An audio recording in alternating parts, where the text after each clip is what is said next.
어느덧 사도행전 16번째 시간입니다. 오늘 말씀의 제목은 하나님의 뜻이 이루어지는 삶이라는 말씀의 제목을 가지고 함께 은혜 나누기 원합니다. 여러분, 우리 인생 가운데 우리가 원하는 대로, 우리가 고백하는 대로 하나님의 뜻이 이루어질 수 있기를 예수님의 이름으로 축복합니다. 이 사도 바울이라는 인물, 우리가 잘 알고 있고 우리가 나름 다 한 번쯤은 소개를 잘 하실 수 있는 참 익숙한 이름일 것입니다. 부활하신 예수 그리스도를 만난 후로 오직 예수의 복음만을 선포하면서 복음을 위해 생명까지도 아끼지 않았던 믿음의 인물이 바로 사도 바울입니다. 그는 사도행전 13장부터 21장까지 3번에 걸친 복음 전도 여행을 하나님 앞에 충성스럽게 완수했습니다. 그리고 그 기간이 약 11년 정도 됩니다. 우리는 사도행전을 통해서 바울이 얼마나 복음에 대해서 수고하고 애썼는지를 분명하게 살펴볼 수가 있죠. 그 어떤 위협과 그 어떤 위험한 상황도 예수 그리스도의 복음을 향한 바울의 열정을 쉽게 할 수가 없었습니다. 그동안 다루었던 내용들이 참 많지만 좀 대표적인 몇 가지만 살펴보면 1차 전도 여행 때 루스드라라는 지역 기억하세요?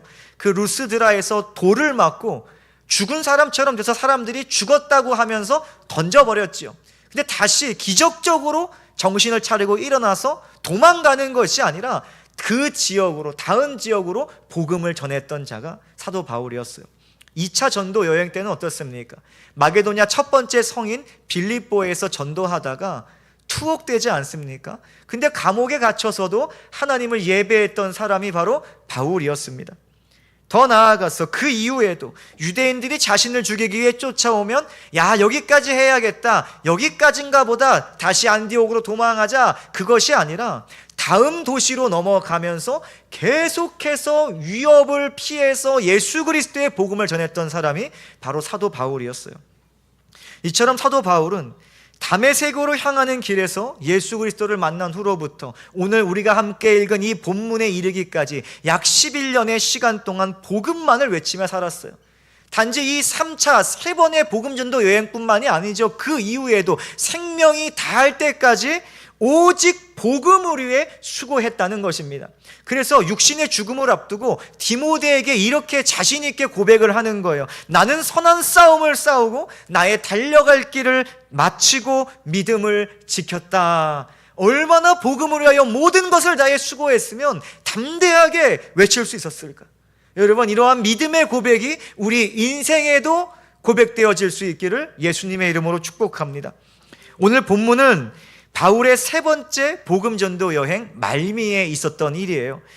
지도를 좀 보여드리면 바울은 에베소 아래쪽에 있는 밀레도에서 에베소 교회의 장로들을 청했습니다. 그리고 바울은 에베소 교회 성도들을 다시 보지 못할 것으로 여기고 마음 다해서 그들에게 복음적 당부를 전하는 것입니다. 우리가 마지막, 그 인생의 마지막 순간에 유언하지 않습니까? 마치 그런 설교 같아요.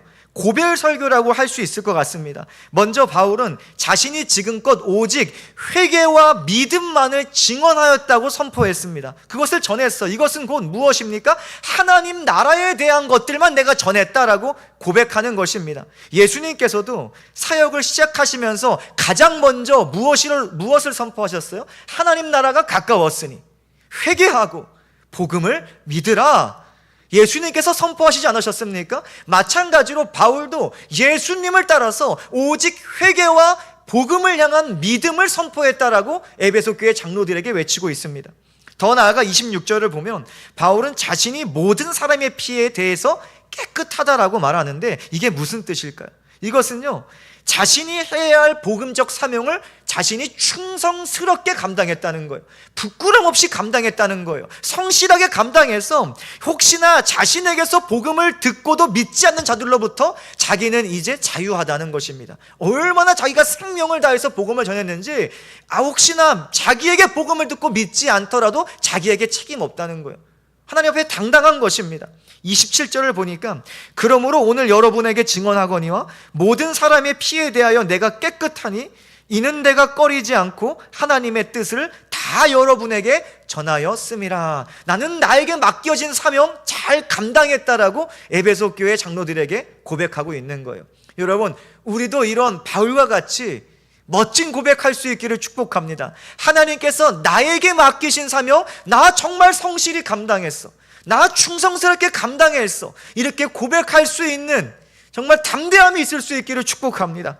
이처럼 오늘 본문 속 바울의 설교에서 알 수 있듯이 바울은 자신에게 있는 모든 것을 다해서 하나님의 뜻을 이루기 위해 살았어요. 오직 하나님의 뜻을 위해서만 살았습니다. 그것은 곧 예수 그리스도의 복음의 빛을 전하는 삶이라는 것이죠.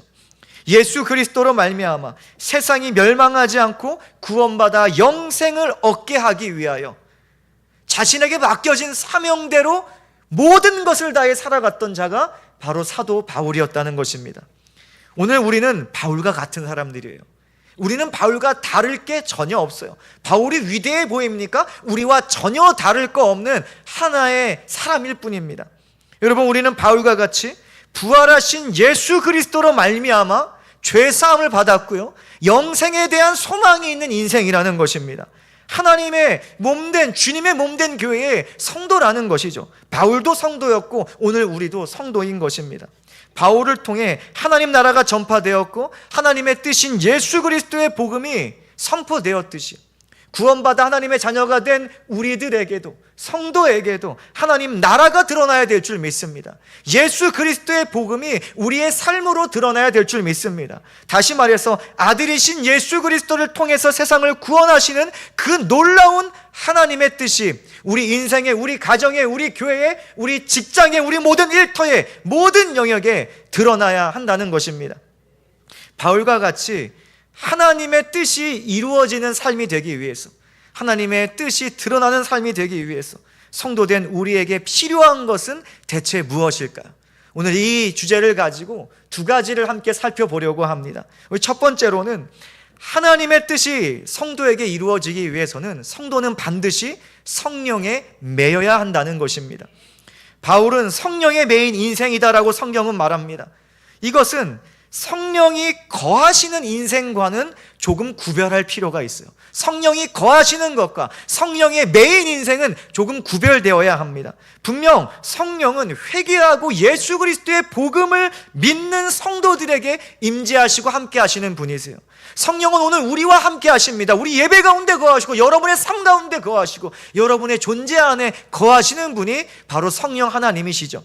그래서 성경은 말합니다. 요한일서 4장을 보니까 누구든지 예수를 하나님의 아들이라 시인하면 하나님이 그의 안에 거하시고 그도 하나님 안에 거하느니라. 여러분, 우리는 예수를 하나님의 아들이라 고백합니다. 구원자라 고백하죠. 성령은 이미 우리 가운데 거하고 계세요. 사도 바울은 고린도전서에서 또 한 번 말하기를 성도를 가리켜 성령이 거하시는 하나님의 성전이다. 우리가 거룩한 하나님의 성전이 되었다는 거예요. 이와 같이 예수를 고백하는 성도 안에 성령이 거하시는 것은 너무나 분명합니다. 우리는 이 믿음이 있어야 돼요. 아, 성령이 나와 함께 하시는구나. 이러한 믿음이 있을 수 있기를 축복합니다. 그러나 복음을 믿는 자 안에 거하시는 성령께 매이지 못하는 그리스도인이 많다는 거예요. 분명히 성령은 거하시지만 그 성령께 매이지 못하는 거예요. 다시 말해 성령께 순종하지 못하고 여전히 세상에 보이는 것에 매여서 그것을 쫓아가는 그리스도인들이 너무나 많다는 것이죠. 바울은 어떠했을까요? 바울은 단지 성령이 거하시는 자가 아니라 성령의 매인 성도였다는 것입니다. 성령께 매인 인생이었다는 거예요. 성령께 이끌리는 성도, 성령께 순종하는 성도가 바로 사도 바울이었습니다. 우리는 바울의 두 번째 전도 여행을 잘 알고 있죠. 비두니아로 향하기 위해서 얼마나 이 선교 여행을 계획했는지 몰라요. 그런데 자꾸 길이 막혀요. 그리고 오히려 성령께서는 자신의 계획에 없었던 마게도냐로 넘어가라 감동하시는 것입니다. 그때 사도 바울이 어떻게 했습니까? 성령께 매여서 자기의 인생을, 자기의 계획을 내려놓고 성령께 순종하여서 계획이 없던 곳으로 넘어갔던 사람이 바로 사도 바울인 거예요. 즉 자신의 의지를 가지고 성령이 주장하시는 방향으로 사용했던 자가 바로 사도 바울이었다는 것입니다. 오늘 본문도 마찬가지예요. 22절을 볼까요? 보라, 이제 나는 성령에 매여서 예루살렘으로 가는데 거기서 무슨 일을 당하는지 알지 못하노라. 성령에 매였다. 여러분, 이 말 뜻이 뭘까요? 이것은 묶였다, 속박되다라는 뜻이 있는데, 사실 나는 가지 않으려고 막 발버둥 치는데 나는 못 가겠습니다, 안 갈 거예요, 반대로 갈 거예요 라고 발버둥 치는데 온몸이 맞줄로 묶여서 의지와는 상관없이 억지로 끌려간다는 의미가 절대로 아닙니다. 이런 의미가 매였다는 의미가 아니에요. 이것은요, 마음이 묶였다는 거예요. 마음이 성령께 속박됐다는 거예요. 다시 말해서 앞서 말했듯이 성령이 주장하시는 곳으로 나의 의지를 가지고 순종하고 있다는 의미를 담고 있다는 것입니다. 그리고 바울이 왜 성령께 순종하는가? 그 이유가 분명한데 바로 하나님의 뜻을 이루기 위해서였습니다. 우리가 잘 알고 있듯이 성령께서 오신 이유가 뭘까요? 성령께서 오신 이유, 믿는 자들을 계속해서 진리로 인도하시기 위해서 성령이 오셨어요. 다시 말해서 하나님의 뜻이 이루어지는 방향으로 예수 그리스도 안에 거하는 자들을 인도하시기 위해서 성령이 오셔서 역사하시는 것입니다. 절대로 성령은 사람의 육신적인 기대를 충족시키기 위해서 오신 분이 아니라는 것을 우리는 기억해야 될 줄 믿습니다. 더욱더 철저하게 하나님의 뜻과 영광을 위해 보냄받아서 성도 안에서 역사하시는 분이 바로 살아계신 성령 하나님이신 것입니다. 그렇기에 바울은 하나님의 뜻을 위해서 자신의 힘을 다해서, 생명 다해서, 노력 다해서, 의지를 다해서, 모든 것을 다해서 성령이 주장하시는 방향으로 삶을 수고했다는 것이죠. 이와 같이 오늘 우리가 정말로 하나님의 뜻이 이루어지기를 원한다면, 우리가 고백하는 것처럼 하나님의 뜻이 내 인생에 이루어지기를 원합니다. 고백하는 것이 우리 가운데 정말 현실이 되기 위해서 우리는 반드시 성령이 주장하시는 방향으로 우리의 모든 삶을 기울여야 한다는 것입니다.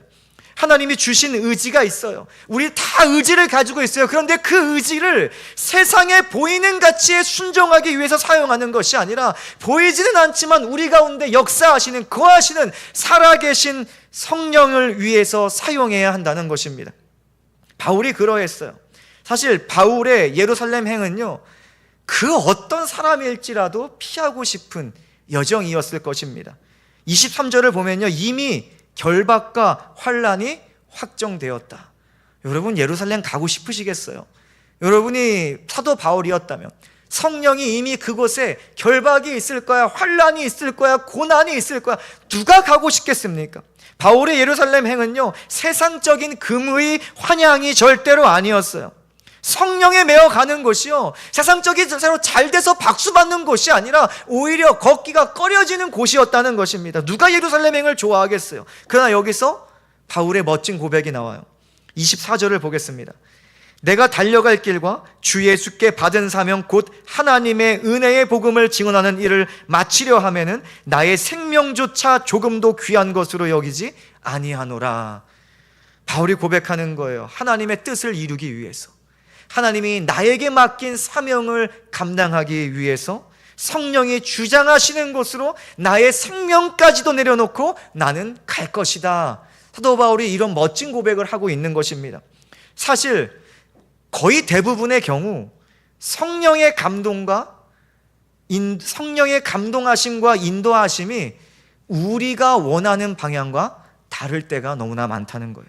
나의 기대와 다를 때가 너무나 많아요. 나는 세상적으로 좀 잘 되는 방향으로 계속 걷고 싶은데 때로 성령께서는 오히려 우리가 걷기가 꺼려지는 곳으로 걷게 하신다는 것입니다.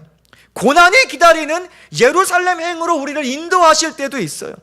우리 주님이신 예수님도 그러하셨죠. 십자가 고난과 죽음을 앞두고 겟세마네 동산에서 기도하실 때에 얼마나 괴로우셨는지 그 괴로움이 예수님의 기도 가운데 잘 드러나 있어요. 마가복음 14장 36절을 보니까 이르시되 아빠 아버지요, 아버지께는 모든 것이 가능하오니 이 잔을 내게서 옮기시옵소서. 그러나 나의 원대로 마시옵고 아버지의 원대로 하옵소서. 얼마나 그 십자가의 고난과 죽음이 두려우셨는지, 하나님 이것 좀 옮겨주십시오. 아버지 이것 좀 옮겨주십시오. 그런데 예수님께서 어떻게 기도를 마치셨어요? 그러나 나의 원대로 마옵시고 하나님의 뜻이 이루어지기를 원합니다. 예수님께서도 육신적으로는 그 고난과 죽음을 당연하게도 피하고 싶으신 거예요. 그거 정말 피하고 싶다. 그 쓴 잔 피하고 싶다. 그러나 예수님은 자신의 육신적인 뜻보다 하나님의 뜻이 이루어지기를 원하셨다는 거예요. 그리고 자신 안에 충만하게 역사하시는 성령이 주장하시는 곳으로 성령과 함께 나아가셨다는 것입니다. 그 십자가의 고난과 죽음, 예수님께서 자신의 육신적인 힘으로 홀로 감당하신 것이 아니라 성경은 말씀하기를 성령의 능력으로 감당하셨다라고 말씀하고 있어요. 히브리서 9장 14절을 보니까 하물며 영원하신 성령으로 말미암아 흠없는 자기를 하나님께 드린 그리스도의 피가 어찌 너희 양심을 죽은 행실에서 깨끗하게 하고 살아계신 하나님을 섬기게 하지 못하겠느냐. 말씀을 보니까 성령으로 말미암아 하나님께 자신을 드렸다. 예수님께서 성령의 충만하심으로 성령께 순종하여서 그 십자가의 모든 고난과 죽음을 견디셨다는 것이죠. 성령으로 말미암아 자기를 하나님께 드린. 그렇기에 오늘 본문에서 바울이 성령에 매였다는 것은 바로 바울이 예수님을 잘 따라가고 있다는 증거가 될 수 있습니다. 예수님께서도 성령에 매여서 십자가를 지시고 승리하셨던 것 같이 바울도 성령에 매여서 모든 복음적인 사명을 감당할 수 있었다는 것입니다. 오늘날 우리에게도 마찬가지 아니겠습니까? 복음적인 사명이 주어졌어요. 우리 모두에게, 각자에게 예수 그리스도의 복음적인 사명이 주어졌어요. 물론 그 역할은 다 다릅니다. 그 역할이 다 다를지라도 분명한 것은 모든 역할이 하나님의 뜻을 위해서 주어졌다는 것입니다. 여러분에게 주어진 모든 복음적인 사명들은 하나님의 영광을 위하여, 하나님의 뜻을 위하여 주어졌다는 이 사실을 기억할 수 있기를 바랍니다. 그렇기에 예수 복음으로 구원받은 우리는 하나님의 나라와 의를 위하여 가장 먼저 살아가야 하는 것입니다. 하나님의 뜻을 위해 살아야 하는 거예요. 먹든지 마시든지 무엇을 하든지 하나님의 영광을 위하여 하라라고 외쳤던 그 바울의 외침이 우리 삶으로 아멘이 되어야 한다는 것이죠. 동의가 되어야 하는 거예요. 이를 위해 우리는 예수님과 같이, 바울과 같이 반드시 성령에 매어야 할 줄 믿습니다. 단지 성령이 거하시는 인생에서 여러분 끝나면 안 돼요. 성령이 내 안에 거하시는 인생으로 끝나는 것이 아니라 우리의 모든 심령이 성령께 매여야 한다는 것입니다. 묶여야 하는 것입니다. 성령께 우리의 의지를 기울여서 순종해야 할 줄 믿습니다. 우리가 우리의 모든 관심을 성령께 둘 수 있기를 바랍니다. 세상에서도 마찬가지예요. 궁금하면 그 궁금한 것에 대해서 엄청나게 시간을 투자하고 파헤치지 않습니까? 성령께 관심을 두고 성령이 궁금해지기 시작하면 여러분 반드시 기도의 자리를 찾게 되는 것입니다. 성령이 궁금해지기 시작하면 예배의 자리를 파헤칠 수밖에 없고 이 말씀의 자리를 파헤칠 수밖에 없는 거예요. 성령에 매여서 하나님의 뜻이 이루어지는 우리 복된 교회와 성도가 될 수 있기를 예수님의 이름으로 축복합니다. 그리고 두 번째로 하나님의 뜻이 우리 가운데, 성도된 우리 가운데 이루어지기 위해서는 성도는 늘 깨어 있어야 한다는 거예요. 이거는 너무나 중요한 상태입니다. 필수적인 상태예요. 깨어 있다는 것, 여러분 마지막 날까지 깨어 있을 수 있기를 예수님의 이름으로 축복합니다. 바울은 에베소 교회의 장로들에게 그들이 누구인가를 가장 먼저 상기시켜줘요. 정체성을 재확인시켜 준다는 거죠. 28절을 보겠습니다. 여러분은 자기를 위하여 또는 온 양떼를 위하여 삼가라. 성령이 그들 가운데 여러분을 감독자로 삼고 하나님이 자기 피로 사신 교회를 보살피게 하셨느니라. 바울은 먼저 교회의 리더들에게 말하는 거예요. 너희는 성령이 세우신 교회의 감독자다라고 말해요. 더 나아가서 너희의 역할은 교회를 보살피는 것이다 라면서 그들의 역할을 되새겨줍니다. 근데 여기서 감독자라는 것은 관리자, 보호자라는 의미를 가지고 있죠. 즉 온갖 미혹과 위협으로부터 올바른 복음을 수호하고 가르침으로 말미암아 이 교회를 보호하는 것이 에베소 교회 장로들의 역할이었다는 것입니다. 이것은 마치 목자가 양떼를 보호하는 것과 같아요. 곰이나 사자로부터 항상 방비하고 깨어서 방비함으로 위협에서 건져주는 것, 더 나아가 좋은 꼴을 수고하고 애쓰고 해서 준비해서 먹이는 것, 그것을 지금 요구하고 있는 것이죠.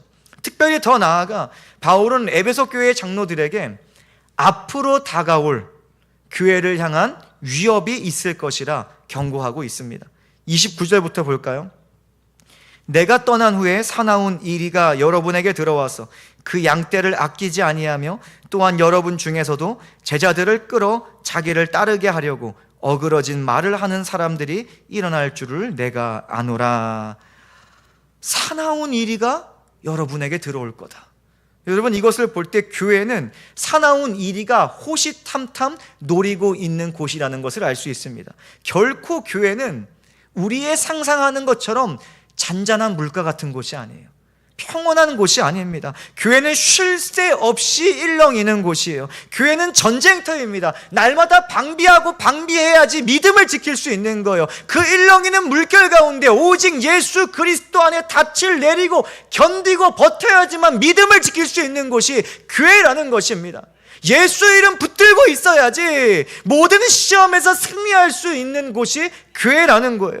교회는 결코 평온한 곳이 아님을 우리는 반드시 기억해야 돼요. 이것은 전쟁터입니다. 그래서 성경은 사단 마귀가 우는 사자처럼 두루 다니면서 삼킬 자를 찾고 있다고 성경을 통해 우리 가운데 경고해 주고 있는 것입니다. 결코 방심해서는 안 되는 곳이 교회라는 거예요. 사도 바울은 교회를 공격하는 악한 세력이 부지런하게 활동하고 있다는 것을 잘 알았어요. 그래서 31절을 보니까 에베소에서 밤낮을 쉬지 않고 3년 동안 눈물로 복음을 전하고 또 전했다고 말합니다. 복음을 가르치고 또 가르쳤다고 말해요. 자기의 생활이 없이 열심히 복음을 선포했다라고 사도 바울은 자신에 대해서 이야기하고 있는 거죠. 그런데 이것이 단지 바울 당시에 에베소 교회만을 위한 경고일까요? 더 나아가서 에베소 교회의 장로들에게 설교했다고 단지 교회의 리더들에게만, 교역자들에게만, 어쩌면 목자들에게만 해당하는 말씀일까요? 그렇지 않다는 거예요. 오늘 우리 모두가 주님의 몸된 교회를 이루고 있는 성도들입니다. 우리 교회도 마찬가지예요. 목회자를 포함한 모든 성도가 사나운 이리를 조심해야 하는 것입니다. 우리는 함께 영적인 전쟁터 가운데 서 있습니다.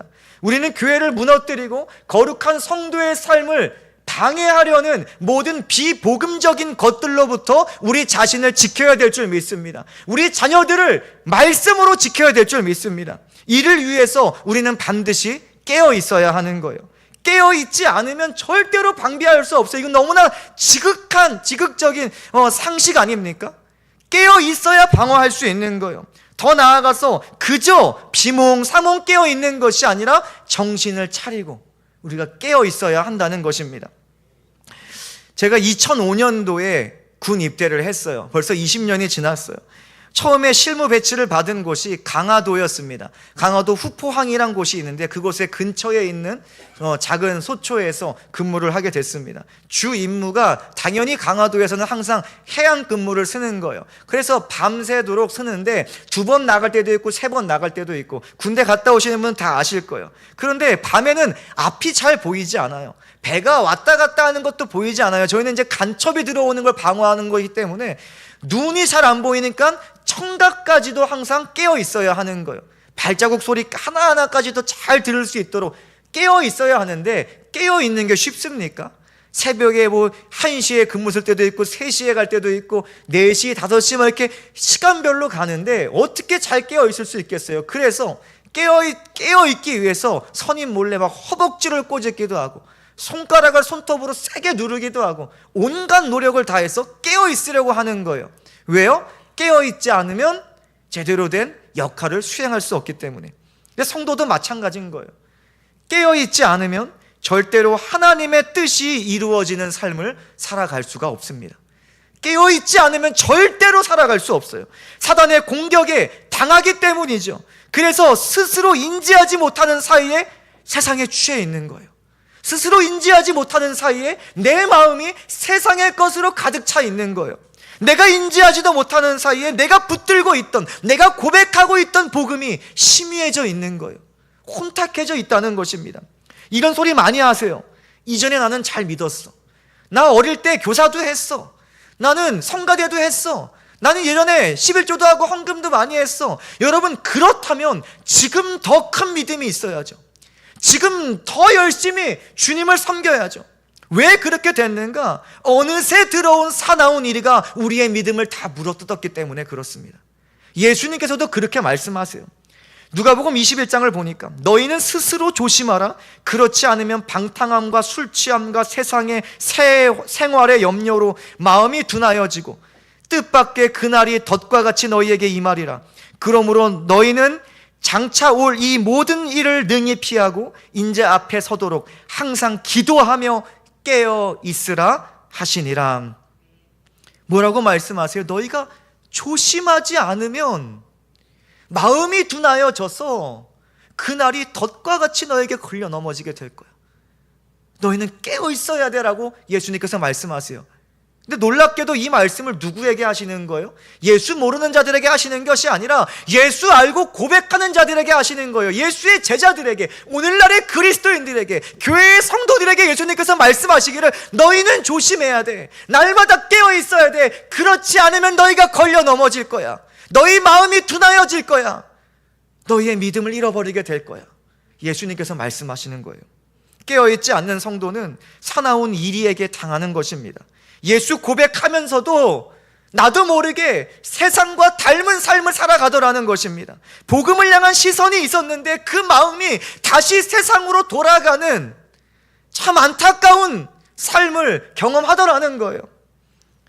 우리는 잠잘 것이 아니라 바울이 데살로 교회의 성도들에게 말한 것처럼 우리는 다른 이들과 같이 자지 말고 오직 깨어서 정신을 차려야 한다.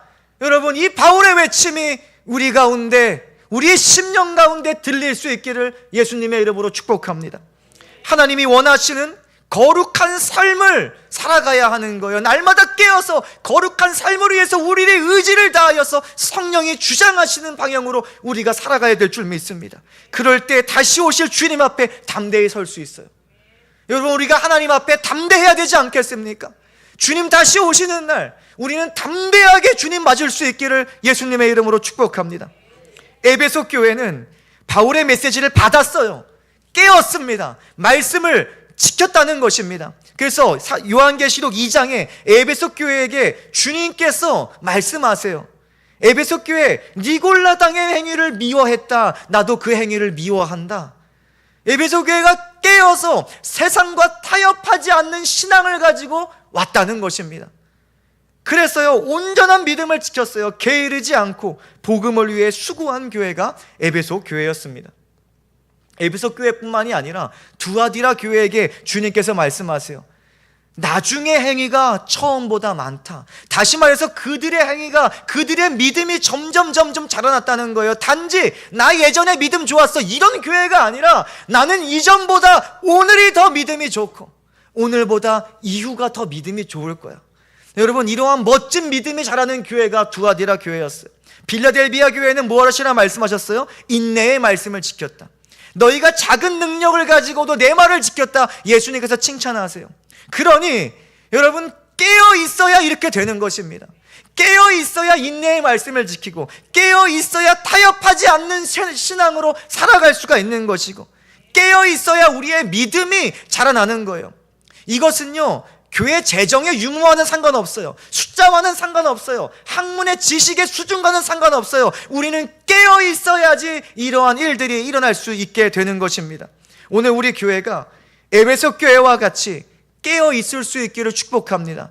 소아시아 칭찬받았던 그 교회들과 같이 깨어 있을 수 있기를 축복합니다. 세속적인 것을 분별할 수 있는 영적인 안목이 주어질 수 있기를 축복합니다. 사단의 악한 도전들이 너무나 많아요. 이번 한 주도 계속될 것입니다. 우리를 뒤 흔들어 놓을 거예요. 그럴 때 그 도전을 물리칠 수 있는 영적인 힘과 지혜가, 성령의 검을 휘두를 수 있는 그 영적인 힘이 우리 가운데 있을 수 있기를 예수님의 이름으로 축복합니다. 오직 예수 복음만을 향해서 부지런한 교회 되고, 그래서 세상에 물들지 않는 교회가 되어서 하나님의 뜻이 이루어지는 거룩한 교회, 거룩한 성도 되기를 예수님의 이름으로 축복합니다. 말씀을 정리합니다.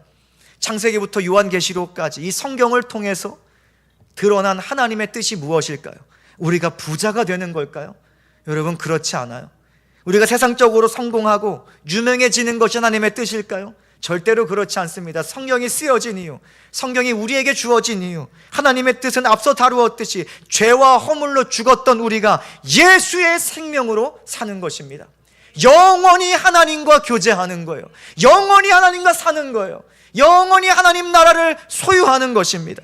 이를 위해 바울은 자기의 생명을 아끼지 않아요. 예수 그리스도를 만난 후로부터 자신의 인생의 마지막 순간까지 믿음의 선한 싸움을 싸우죠. 믿음을 지켜요. 오직 회개와 예수의 복음을 향한 믿음만을 선포했다는 것입니다. 바울이 전한 예수 그리스도의 복음이 우리에게 주는 그 놀라운 구원과 생명, 정말로 우리 것이 되기 위해서, 그 복음에 담긴 하나님의 나라가 정말로 영원한 우리의 나라가 되기 위해서 우리는 반드시 성령에 매여야 한다. 오늘 말씀을 통해 나눴습니다. 성령께 동의해야 돼요. 성령이 주장하시는 곳으로 우리의 의지를 기울일 수 있기를 바랍니다. 또한 지금부터 주님 다시 오시는 날까지 우리는 날마다 스스로를 깨워야 돼요. 정신이 차리라고, 깨어나라고 계속해서 깨워야 될 줄 믿습니다. 운전하다 보면 졸음이 올 때가 와요. 운전하다 보면 계속 육신적인 졸음이 올 때 어떻게 합니까? 저 같은 경우는 허벅지를 엄청나게 꼬집기도 하고, 창문을 열어서 환기시키기도 하고, 때로는 찬양을 크게 틀어놓고 고음 찬양을 얼마나 크게 부르는지 몰라요. 그러면서 온갖 노력을 하면서 잠을 깨우려고 노력을 합니다. 마찬가지예요. 기도의 자리에서 영적인 허벅지를 꼬집어야 깨어나는 것입니다. 계속해서 꼬집으면서 말해야 돼요. 깨라고 말해야 되는 거예요. 영적으로 깨어 있어야 우리가 방비하고 믿음을 지킬 수 있는 거예요. 예배하고 찬양하며 졸음을 물리쳐야 합니다. 성령의 시원한 새바람을 맞을 수 있는 자리로 여러분 결단하여서 나와야 하는 거예요. 여러분의 의지를 가지고 나올 때 성령께서 그 의지를 사용하셔서 그 모든 것이 믿음이 되게 하신다는 것입니다. 주님 다시 오시는 날, 지금 여기에 함께 모여 예배하는 모든 사랑하는 지체들이 우리 모두 한 명도 예외 없이 빠짐없이 주님 앞에 담대히 서 있을 수 있기를 바랍니다. 누구 없네, 이런 소리 안 나왔으면 좋겠어요. 우리가 모두 함께 담대하게 주님 앞에 섰으면 좋겠습니다. 구원이라는 하나님의 뜻이 우리에게 이루어지기를 원합니다. 이를 위해 서로를 위해 기도해주고 지친 지체가 있다면 일으켜 줄 수 있기를 축복합니다. 우리는 세상과 닮은 교회가 되어서는 안 됩니다. 세상과 구별된 교회, 그래서 하나님의 뜻이 주 예수 그리스도 안에서 성령의 능력으로 이루어지는 거룩한 교회, 원주 성도교회 될 수 있기를 예수님의 이름으로 축원합니다. 아멘.